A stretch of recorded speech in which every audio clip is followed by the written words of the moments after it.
I thank God for this opportunity to again directly talk to you, mahal namin mga kababayan, sa Luzon, Visayas at Mindanao, lalong-lalo na po sa mga nagsasakripisyong Pilipinong nagtatrabaho abroad. Magandang hapon sa inyo. Parati po natin pinagdadasal na pagpalain ang ating bansa. Kasama po sa pagpapala ay ang katotohanan. This verse, John 8:32, "Then you will know the truth, and the truth shall set you free." Madalas po ito makot, "The truth shall set you free." Yan po ay pwedeng gamitin sa spiritual, sa religious. It's a biblical principle, but it is also applicable to everyday life. For example, yung isang addict sa sugal man, sa drugs, pag hindi niya inamin sa sarili niya yung katotohanan na ako'y addict, na siya'y addicted sa drugs, for example, hindi siya masaset free. Hindi magkakaroon ng pagbabago. Lies continue to enslave us. Truth set us free. So today, I'm here to tell you some fundamental truths about what is happening in the Senate and in our country. Let me start with the May 11 change in leadership and also on the walkout by the minority. In both cases, may objective. Nung May 11, kaya pala nandun yung NBI, kaya pala pinapasok ng mga nasa majority noon at nasa minority ngayon, ayaw nila magkaroon ng palitan ng leadership. Ang sinabi nila na hindi katotohanan ay dahil daw to sa impeachment. Pero yung pala, ito'y tungkol sa maraming bagay, kasama po na magkaroon ng independent, impartial impeachment, but also, ayaw na magkaroon ng hearing sa Blue Ribbon na kung saan lalabas ang buong katotohanan. Marami pang ibang issue na sa mga susunod na araw ay pag-uusapan. We're listening to you, we hear you, na ang pangunahing issue ay trabaho, ay kita, ay ang taas ng presyo, yung araw-araw na kabuhayan ng ating kababayan. Yan po ay pinakamalaking issue. Ang ating survival, spiritual, physical, financial survival is always a priority. Pareho din sa health po yun. Yun po ang speech ko nun. Na ang ating spiritual health, physical health, mental health, financial health ay napaka-importante at dapat we look at the bigger picture. Pero tignan nyo po, para siguraduhin na mapagsilbihan kayo ng bagong majority, we want to make sure that kahit anong gawin ng outside forces, maging administrasyon o yung 11, nandyan yung 13 or at the very least 12 para yung sinasabing subukan naman natin ito. Masubukan nyo kung anong madideliver namin sa inyo. Ang problema, for the last 3 weeks, walang ginawa. Kung hindi takutin kami, i-twist ang aming arm, offeran ng kung ano-ano para lumipat sa kanila. I'll go back to that later on. What's my point? You want an independent Senate. Our Constitution provides for the separation of power. Bakit separate? Because they are interdependent, but they are independent. Ibig sabihin po, one cannot survive without the other. Hindi naman po pwedeng walang judiciary, hindi pwedeng walang executive department. Pero hindi naman po pwede po na executive department lang at puppets lang po ang nasa judiciary or in this case, the legislature. So nung nag-walk out po sila, ano sabi nila? Na utakan ang majority, na gamit ang rules ng minority. Ang sabi nila, master ang play ni Senator Tito Sotto dahil alam niya yung rules. Ayaw po nila na magkaroon ng online dahil sa bibig na rin nilang nanggaling. Sabi nga nila, ang isda sa bibig ng gagaling, may ikukulong daw. Bakit nila alam yung timing sa kulong? Sinabi ni Senator Junggoy, hindi lang ngayon nangyari sa kanya yan, since February. Wala na daw kaso, pag siya po ay sumunod sa kanila. In this case, lumipat. So sabi ni Senator Jinggoy, sa susunod na kabanata na lang, sasabihin niya po or sa kanya niya sasabihin ko ano ebidensya niya kung sino-sino. Hindi hearsay sa akin to dahil napakinggan ko yung ilan nilang conversation. So alam ko for a fact na totoo na binabargain ang kanyang kaso, mabalik lang ang majority sa ngayon na 11 o minority. Kaya parati ko inuulit-ulit, huwag kayong magpa-11 sa 11. Eh sabi nila ngayon, paano na yan? 11-11 na. So isi-simplify ko po ha. Ito po yung main message ko ngayon. Isi-simplify ko po ha. Main message na nakaugnay sa truth. Truth. Nag-walk out sila dahil ayaw po nila na makaboto yung ilan naming mga kasama.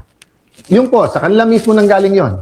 Objective ng walkout nila, sila ang maging majority. At walang session yesterday and today, may kasamang mga protesta yon. Protest against a puppet Senate na gusto nila. But it is also a parliamentary tool hearing sa Thursday.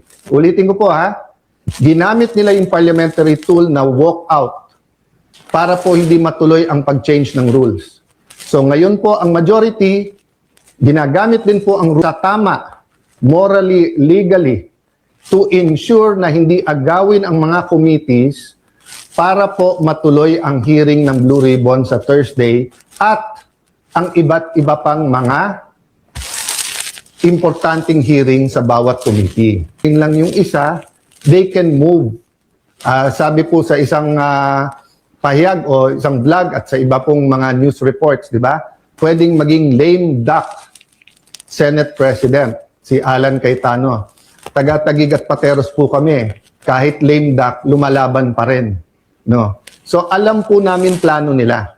Ang plano nila, abangan, tanggalin ang mga committee sa legitimate majority. Why do I say legitimate majority? In a completely independent Senate, 13 is 13. Kahit nasa abroad, kahit fugitive, kahit na nakakulong. In a democracy, you cannot say, I love democracy. Tapos pag minority ka, gusto mo, ikaw masunod. Pag minority ka, you have a moral influence to try to influence the majority.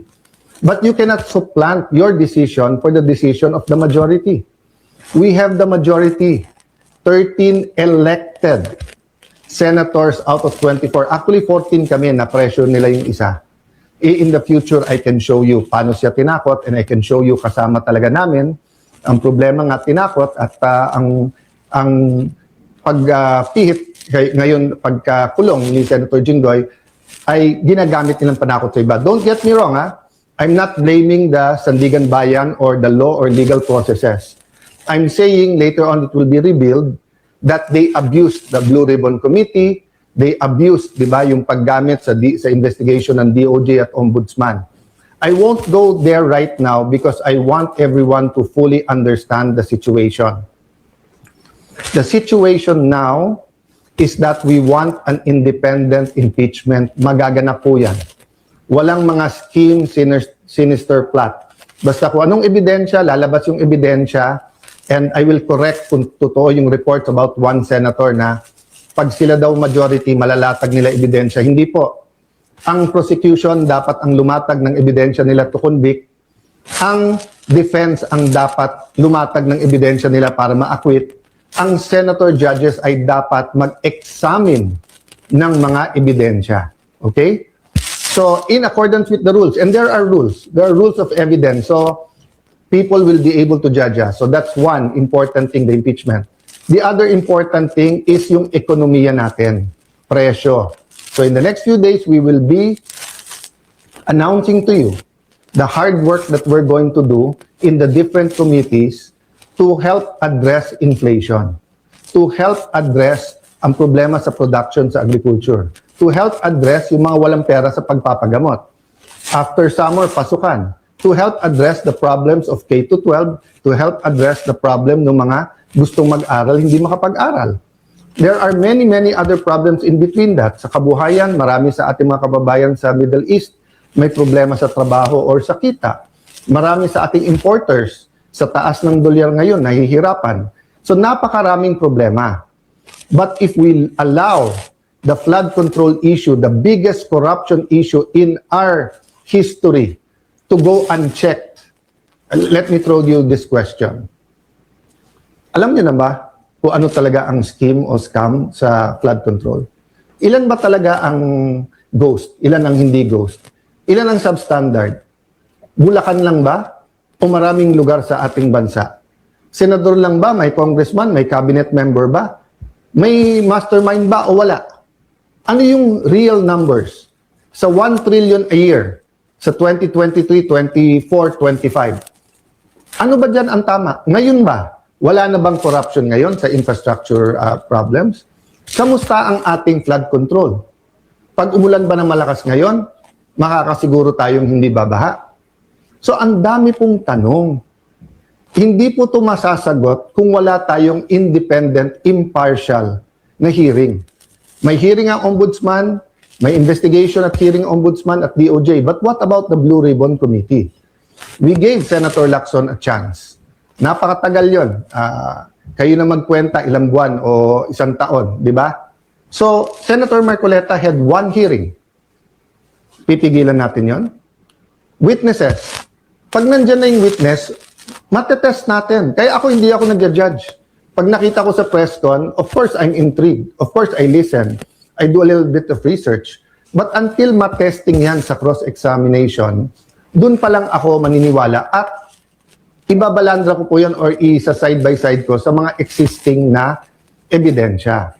So again, ulitin ko po ha, kailangan tignan po natin nangyayari sa Senado sa mas malaking konteksto ng katotohanan. Gusto ba natin na ang Senado ay maging kasangkapan, ay gamitin, no? Para ilabas ang totoo? O ito ay kasangkapan para itago ang totoo? Is the Senate for truth or not? Now, it's quite unique if you say that the number now is 11-11. So, what's important for me is we don't have a puppet or dependent Senate. And what's important to me is that on Thursday, matuloy ang Blue Ribbon and tumuloy-tuloy yung iba't ibang mga committee. So, we will keep you updated. There are many questions, there are many issues. Sa mga kapatid natin sa media, send your questions sa akin, MRO. This afternoon, I might answer some. If not, tomorrow, Thursday, Friday, I will be answering one by one all of those questions. But for today, I want us to all ask, hindi ba when we passed the 1987 Constitution, ang isang basic principle doon, katotohanan. Di ba nung nagkaroon ng EDSA 1 at 2, katotohanan. Pinakamalalaking skandalo sa buong mundo, Watergate. It's about truth, katotohanan. Ngayon, lahat ng propaganda sa Iran, sa Israel, sa US, presyo ng langis. Hindi ba ang isang issue dyan, katotohanan? Ano ba ang truth tungkol sa lahat na to? Ang corruption sa ating bansa ay hindi mabibigyan ng lunas kung walang pagbabago. At walang pagbabago kung hindi tayo magsisimula sa katotohanan. So I challenge all senators, both from the minority and majority, what's more important to us? Position, wag mabanggit yung pangalan natin, wag tayo makasuhan, malapit tayo sa administrasyon, 2028 may ambisyon. If you say you love the country, then why not fight for it? And you know, you may say a lot of things about Senator Jinggoy. You may talk about his past. But I will reiterate, I am a witness. Narinig ko yung mga offer sa kanya. Wala ka ng kaso, wag ka lang kakalas. Nung una, wag ka sumama dyan kay Senator Loren. Ngayon naman, pumalas ka at join the minority. The minority senators knows this. So stop lying. You know this. Some of you are using it in talking to us. Oh, sabi ko naman sa inyo, no? Pumili tayo ng 13, I'm ready to go anytime, any day. Basta't may 13 na. Show me 13, wala nang problema. Ang pakiusap ko lang, let that be 13 that are fighting for the truth. So that the truth can finally set, the truth can finally set all Filipinos free. God bless you. God bless the Philippines.